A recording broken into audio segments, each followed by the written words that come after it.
तो आप और हम सत्सेवक भाई बहनों के पास में तो फालतू की बातें करने के लिए समय है ही नहीं, सिवाय परमात्मा के चिंतन मनन के। और यही चाहते परमात्मा।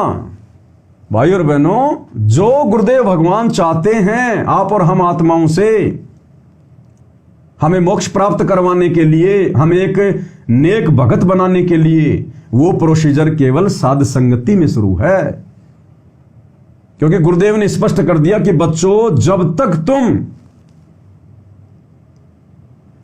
तुम 80-20 की पोजीशन में नहीं आओगे, 80-20 80/20, यानी 80% परमात्मा की भक्ति और 20% रोजी रोटी, जब तक तुम इस पोजीशन में नहीं आओगे तुम्हारी भक्ति सफल नहीं हो सकती। तो भाई और बहनों, वो 80% वाली जो प्रोसीजर है, सत्सेवक भाई बहन अपने गुरुदेव के आशीर्वाद से उसको भी पार कर चुके हैं। हमारा तो 100 का 100, 100/100 परमात्मा की भक्ति में। और इधर आश्रमों से जुड़े भाई बहन अभी 80-20 में हैं। 20% थोड़ी बहुत भक्ति और 80% दुनियादारी में, धन कमाने में, माया कमाने में, 2 के 4 बनाने में, प्लॉट खरीदने में, कोठी बनाने में, इनमें लगे हुए हैं। तो हमने तो अपने गुरुदेव भगवान के वचन अनुसार इस भक्ति मार्ग पर चलकर सफलता प्राप्त करनी है, अन्यथा नहीं मिल पाएगी भाई और बहनों, चाहे हम कुछ भी कर लें। तो गुरुदेव अपने वचन में क्या कह रहे हैं? देखो, जब हम भक्ति पे लगते हैं, शुरुआत में भक्ति शुरू करते हैं, उस समय ये धीरे धीरे ही शुरू होता है, लेकिन हमने फिर इसको बढ़ाना भी तो पड़ेगा। 20 पे थोड़ी टिके रहेंगे कि 20% भगवान और बाकी काम धंधा। फिर हमने धीरे धीरे धीरे धीरे सत्संग सुनते हुए, भक्ति करते हुए इसको बढ़ाना पड़ेगा। तो ये बढ़ोतरी वर्तमान में गुरु आशीर्वाद से केवल सत्सेवकों की हुई है। और क्या कह रहे हैं परमात्मा? जब 80% परमात्मा और 20% रोजी रोटी, और ये उसी समय हो सकती है जब आप साध संगति से जुड़कर जो भक्ति क्रिया वर्तमान में संगत में शुरू हो रखी है, जब आप इस प्रोसीजर में चलेंगे, अन्यथा नहीं हो सकती। तो क्या कह रहे हैं परमेश्वर, सुनिएगा। भगवान उसी समय मिलेगा जो माया के पीछे हम कम भागेंगे। अब हम 90% समय माया जोड़ने में लाते हैं और 10% समय हम वैसे बर्बाद किया करते थे। अब शुरुआत जब होती है आपकी कि आपका 10% समय ही मालिक के चरणों में प्रारंभ होता है, फिर धीरे धीरे आपको ज्ञान चला जाता है, फिर 50-50 हो जाता है। और कुछ दिनों में जब परमात्मा की कृपा होती चली जाएगी, आपको ज्ञान हो जाएगा, 80-20 हो जाएगा। 80-20 और 80-20 होने पर ही हम सतलोक जा सकेंगे, क्योंकि 20% तो यहाँ संसारिक कार्य मालिक ने अलाउड कर ही रखे हैं, इसमें करना ही पड़ेगा। इल्ले से रजक होता है, यानी परमात्मा की मदद फिर करता है कोई कारण बना के। भगवान उसी समय मिलेगा जो, तो गुरुदेव भगवान ने तो ये रजा हमारे ऊपर फुल टू फुल कर रखी है, फुल टू फुल। फिर भी अगर कोई ये कहे कि भाई हमसे नहीं हो पाता है, मर्यादाओं में नहीं रह पाता है, तो फिर ये उस भगत की अपनी कमजोरी है। इसमें परमात्मा को दोष नहीं दिया जा सकता फिर, बिल्कुल भी। तो क्या कह रहे हैं गुरुदेव भगवान? ध्यान से सुनते हैं हम आगे का सत्संग। मन तुम चल रहे सुख के सागर, जहां शब्द से दूर तक, जहां शब्द से दूर तनागर हो, अमर शतान है। और वहां पर अमरताओं का अमर इतना सुख है जैसे समुद्र में, समुद्र के पानी के तरीके कुछ नहीं दिखाई देता, जहां देखो वहां जल। ऐसा वो सुख सागर स्थान सतलोक है, वहां चलो। अब तक हमने सिर्फ स्वर्ग सुना था, भाई स्वर्ग गया, स्वर्ग में ये है, ये सुख है। अब पता चला स्वर्ग तो हमारी जेब काटने का होटल है। धरती पर यहाँ पर पुण्य कमाओ, स्वर्ग के होटल में खाओ खर्चो, और जेब खर्च खत्म होते ही नरक में ठोको। नरक की पूरी प्रक्रिया, पूरा पाप भोग लेगा, पृथ्वी पर पटको, कुत्ता के 10 वर्गों से राजा महाराजा बनो। फिर कर्म फोड़ो। अब क्या बताते हैं, मन तू चल रे सुख के सागर, जा शब्द सिंधु रत्नागर। गरीबदास जी गाया नहीं करते, विलाप करते थे। विलाप है ये, गाना नहीं है, ये कोई रागनी या फिल्मी गीत नहीं है, ये तो वाणी है मालिक की, अमर वचन है। कोटि जन्म तो धर्मत होगे, कुछ नहीं हाथ लगा रे। कुकर सुकर खरबया मोरे, कौवा हंस बुगारे। मन तू चल रे सुख के सागर, जा शब्द सिंधु रत्नागर। कमेंट्स में एक भगत जी हैं, कोई यादव जी हैं, वो कह रहे हैं कि भाई क्या 20% से काम चल जाएगा? क्या 20% काम धंधा करने से क्या रोजी रोटी का सिस्टम चल जाएगा, घर परिवार चल जाएगा? अगर आप लोग 80% भक्ति करोगे और 20% अगर काम धंधा करोगे तो क्या काम चल जाएगा? गुरु ने ऐसा क्यों करवाना है? तो भाई यादव जी, जब आप अपनी माँ के गर्भ में थे, अपनी माँ के पेट में थे, वहां तो आप 20% भी नहीं कर रहे थे। आप कह रहे हो 20% कैसे पेट भरेगा? जब आप माँ के गर्भ में थे, या मैं मेरी माँ के गर्भ में था, सभी माँ के गर्भ में थे, वहां तो 20% भी नहीं कर रहे थे मेरे भाई। काम धंधे की नॉलेज ही नहीं थी, पता ही नहीं था, काम धंधा करने के लायक ही नहीं थे हम। वहां तो कुछ भी नहीं कर रहे थे सिवाय परमात्मा को याद करने के। हे भगवान मेरे को बाहर निकाल दे, हे परमात्मा मुझे इस नरक से बाहर निकाल दे। हर क्षण हम परमात्मा को याद करते हैं मां के गर्भ में, हर क्षण। मां के गर्भ में जीव आत्मा को चेतना होती है। असंख्य जन्म पहले के और आगे के जन्म हमें दिखाई देते हैं, क्योंकि हम वहां पर आत्मा रूप में होते हैं। तो वो दुख, संकट, परेशानियां मैंने कितनी बार 84 लाख योनियां भोगी, कितनी बार मैंने गधे कुत्ते सुअर के शरीर भोगे, कितनी बार मैं राजा बना, महाराजा बना, भिखारी बना, मेरी दुर्गति हुई। और ये भगवान आगे मेरे को क्या जन्म मिलेगा? अगर अब की बार मुझे भगवान नहीं मिला, मुझे सतगुरु नहीं मिला, मैंने भक्ति नहीं करी, तो फिर से मुझे वही दुख भोगने पड़ेंगे। तो मां के गर्भ में कौन सा काम धंधा कर रहे थे भाई साहब? 1% भी नहीं कर रहे थे, 1% भी। हर समय परमात्मा को याद कर रहे थे। और 9 महीने हमारा पेट किसने भरा मां के गर्भ में? 9 महीने आपकी परवरिश कैसे हुई मां के गर्भ में? ना तो आपकी मां आपको बना बना के आपको पराठे खिला रही थी, ना आपका कोई रिश्तेदार जो बहुत ज्यादा जो पैसे वाला है, ना वो आके आपकी कोई मदद कर रहा था। उस परमेश्वर ने, उस परमात्मा ने मां के गर्भ में भी उसको याद करने के कारण मां की नाभि से उसने हमारी नाभि को जोड़ रखा था, ओवरनाल से। और 9 महीने परमात्मा ने हमारी परवरिश करवाई। क्यों? क्योंकि हम उसको याद कर रहे थे, धंधा नहीं कर रहे थे।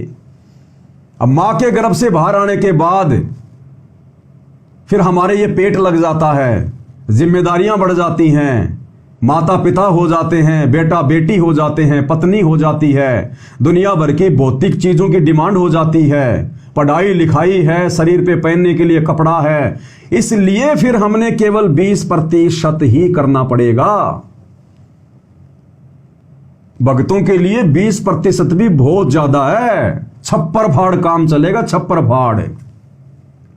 क्योंकि जो व्यक्ति सतज्ञान प्राप्त कर लेता है, सतगुरु का शिष्य बन जाता है, फिर वो संसार की फालतू की चीजों से, परंपराओं से, आडंबरों से, पाखंडों से, रीति रिवाजों से बाहर निकल जाता है। इसलिए सतगुरु के भगत को फिर फालतू के काम धंधों के लिए धन नहीं कमाना पड़ता, समय ज्यादा बर्बाद नहीं करना पड़ता। सिंपल तरीके से बच्चों की शादी करेगा, ना घोड़ी, ना बैंड बाजा, ना बाराती, ना लड्डू जलेबी, ना जेवरात, ना गहने, ना दहेज, कुछ नहीं लगा। ना कोई भात भरना, ना कोई छुच्छक भरना, ना कोई ड्रामेबाजी करना, ना कोई सर्कस देखना, ना कोई सिनेमा देखना, ना कोई नशा करना, ना कोई मांस मदिरा खाना, ना कोई घूमने पिकनिक लिए जाना। तो खर्चा है क्या फिर भगत का? कुछ नहीं है। अगर किराए के मकान में है तो किराया, और पेट के लिए सुबह शाम 2 रोटी, और भगत का कोई है ही नहीं सिस्टम, तो 20% भी बहुत है उस भगत के लिए जो भगत 80% परमात्मा की भक्ति और 20% धंधा। फिर उस भक्ति के कारण जैसे मां के गर्भ में हमेशा परमात्मा याद करते थे, तो बिना काम धंधे के भी परमात्मा ने 9 महीने हमारा पेट भरा। तो अब यदि मां के गर्भ से बाहर आने के बाद हम 80% भी भगवान को याद करेंगे तो 20% में परमात्मा पेट भर देगा। 20% रोजी रोटी के लिए जो रोजगार करेंगे वो रोजगार भी परमात्मा देगा, दुनिया वालों से सुथरा देगा, अच्छा देगा, नेक नीति ईमानदारी का देगा, ग्राहक ना होंगे तो परमात्मा दे देगा। तो इस प्रकार ऐसे सतगुरु के भक्तों का 20% में आराम से काम चलेगा, मस्ती से काम चलेगा, बचेगा उल्टा। तो आप सतगुरु की शरण में आ जाओ यादव जी, उसके बाद देखो परमात्मा आपका कैसे 20% में छप्पर फाड़ भर देगा। और भाई अगर आप ऐसे करते रहोगे, दुनियादारी में फंसे रहोगे, तो आप लोगों का तो 100% में भी गुजारा नहीं चलेगा। 100% में भी सोचोगे कहीं से ठगी कर लूं, कहीं 2 के 4 बना लूं, उल्टे अपने कर्म फोड़ोगे, अपने कर्म भगवान से दूर होके। तो एक बार सतगुरु रामपाल जी परमेश्वर जी के सत्संग सुनना शुरू करो भाई, और आओ परमात्मा की प्रोसीजर में। अब आप रेलगाड़ी को खेत में चलाओगे तो भाई वो तो 2 कदम भी नहीं चलेगी, उसको पटरी पे लेके आओ। तो सतगुरु की भक्ति रूपी पटरी पे आ जाओ, उपदेश लेके भक्ति करो, फिर देखो ये गाड़ी कैसे दौड़ती है, जैसे हम लोगों की दौड़ रही है, फटाफट, नॉन स्टॉप। ये वो सतगुरु है, वो परमात्मा है धरती पर। ये रामकृष्ण नहीं है, गौतम बुद्ध महात्मा बुद्ध नहीं है, ये पूर्ण ब्रह्म परमात्मा है, सबका पिता, सबका बाप। इस परमेश्वर की शरण में आने के बाद फिर कोई चिंता नहीं, फिर तो एक ही चिंता करनी है भगत ने, चिंता तो हरि नाम की और न चिंता कोई, और जो कोई चिंता नाम बिना सोए काल की फांस। केवल अपनी भक्ति की चिंता, अपनी मर्यादाओं की चिंता कि मेरा गुरु नाराज ना हो जाए, मेरी मर्यादा ना टूट जाए। अरे बाकी काम परमात्मा का है मेरे भाई। तुम कहते हो 20% में, अरे ये दुनिया भर के जानवर जिनकी संख्या इंसानों से कई गुना ज्यादा है, और आदमी 1 महीने में जितना खाता है हाथी उतना 1 दिन में खाता है, मन भर। उस हाथी का पेट कौन भर रहा है? वो हाथी तो 20% भी काम नहीं कर रहा। अरे वो तो 20% भी काम नहीं करता, ना वो कोई राजमिस्त्री का काम करता, ना वो लेबरगिरी करता, ना वो किसी ऑफिस में जाता, और परमात्मा उसका भी पेट भरता है, उसका भी। फिर हम तो इंसान हैं, भक्ति करने योग्य हैं। अगर सतगुरु के शरण में आ जाएंगे तो परमेश्वर तो अपने भगत को बैठा बैठा भी खिला दे, बैठा बैठा भी। लेकिन ये कर्म क्षेत्र है, ये मृत्यु लोक है। थोड़ा बहुत काम करेंगे तो शरीर भी स्वस्थ रहेगा, अन्यथा ये शरीर जाम हो जाएगा। इसलिए परमात्मा हमें 20% काम के लिए अलाउ कर रहे हैं, ताकि हमारे कर्म भी बने रहें, शरीर भी स्वस्थ रहे, यहां का विधान भी ना टूटे। अन्यथा ये वो समर्थ है, जगत सेठ, सावड़सा सेठ, जगत पिता, ये अपने बच्चों को बैठे बैठे खिला दे, बैठे बैठे। तुम लोग तो खेत में जाकर सब्जियां उगाते हो, फल फ्रूट उगाते हो, दुनिया भर की वो करते हो। ये परमात्मा तो अपने बच्चों की रसोई भर दे, रसोई। कभी आटा कम ना पड़ने दे, घी के पीपे, तेल के पीपे यूं भर के रखे ये परमात्मा। अरे तुम लोग कथाएं सुनाते हो ना, श्री कृष्ण जी ने सुदामा का महल बना दिया। जब श्री कृष्ण जी ये काम कर सकता है और पूरा जीवन भर का उसमें राशन भर दिया सुदामापुरी में, जब श्री कृष्ण जी 3 लोक के 1 विभाग के मंत्री जब इतना कर सकते हैं अपने भगत के लिए, अपने मित्र के लिए, तो ये तो परम परमेश्वर है, परम पिता परमात्मा। श्री कृष्ण जी, श्री रामचंद्र जी तो इनके नाखून के बराबर भी नहीं है आध्यात्मिक पावर में। ये रामकृष्ण तो उनके बच्चे हैं, उनके बच्चे। ये परमेश्वर क्या नहीं कर सकता? ये पूरी पृथ्वी को, पूरे 21 ब्रह्मांडों को खिला रहा है। जो तीनों लोकों में प्रवेश करके सबका भरण पोषण करता है, वो कौन है? वो कौन है? वो परमात्मा। ये है जो आज धरती पर आया हुआ है, ये कबीर देव, सतगुरु रामपाल जी। तो एक बार अपनी इस रेलगाड़ी को जो आप लोगों ने खेतों में ठोक रखी है, इसको एक बार पटरी पे लाओ भाई। और पटरी पे भी ऐसे नहीं आएगी कि पूरा गांव मिलके रेलगाड़ी उठाएगा तो पटरी पे रख देगा, जिंदगी में नहीं रखेगा। क्रेन क्रेन सतगुरु से अर्ज करो, अरदास करो, फिर सतगुरु इस काल से आपकी आत्मा को उठाएगा, भक्ति रूपी पटरी पे लाएगा। तो मोबाइल निकाल के सत्संग सुनना शुरू करो थोड़ा बहुत। जब आप मेरे वीडियो देख रहे हो, जब आप अपना इतना समय लगा रहे हो सकता है आप जी 10 मिनट देखोगे, 20 मिनट देखोगे, आधी घंटा देखोगे, आप 10 मिनट रोजाना सतगुरुदेव भगवान के सत्संग भी सुनना शुरू करो ना साथ साथ में यूट्यूब पर। फिर देखो परमात्मा क्रेन का काम करेगा।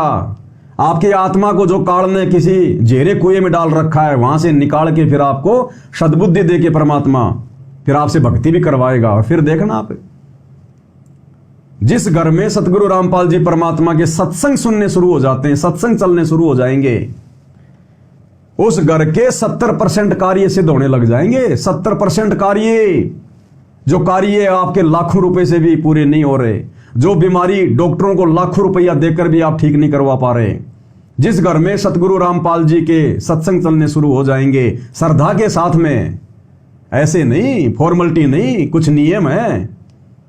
जिस दिन आप सत्संग सुनना शुरू करो, अन्य किसी देवी देवता में कोई रुचि नहीं होनी चाहिए आपकी, उनका कोई सत्संग नहीं सुना, कोई उनके भंडारा नहीं खाना, बीड़ी शराब मांस मिट्टी यानी कोई भी नशा नहीं करना, और केवल सत्संग सुनो आप परमात्मा के जब भी आपको समय मिले। देखो भाई साहब, आपका भी कैसे 20% में काम चलेगा। और जिस दिन सही प्रकार से शरण में आ जाओगे, उपदेश ले लोगे, फिर देखो, फिर आप दुनिया को बताओगे, आपका थूक सूख जाएगा। फिर दूसरे लोग आपको कमेंट्स करेंगे, जैसे आज आप मेरे को कमेंट्स कर रहे हो ना कि 20% में कैसे काम चलेगा। फिर आप सतगुरु महिमा करोगे, फिर दुनिया कमेंट्स करेगी कि 20% में कैसे चलेगा, कैसे चलेगा। अब बताओ फिर आप उसको कैसे समझाओगे, क्या मानोगे आप उसको, सामने वाले को यही कहोगे मूर्ख आदमी है, अभी भगवान से अपरिचित है, केवल नाम सुना है भगवान भगवान, भगवान के शरण में आया नहीं है, भगवान क्या करता है, क्या कर सकता है, इसको पता नहीं है। तो गूंगा आदमी गुड़ खा के उसका स्वाद क्या बताए। तो एक बार आप खुद आओ इस मार्ग में, फिर देखो सतगुरु क्या कर सकता है, क्या नहीं कर सकता है। तो आगे क्या कह रहे हैं परमात्मा।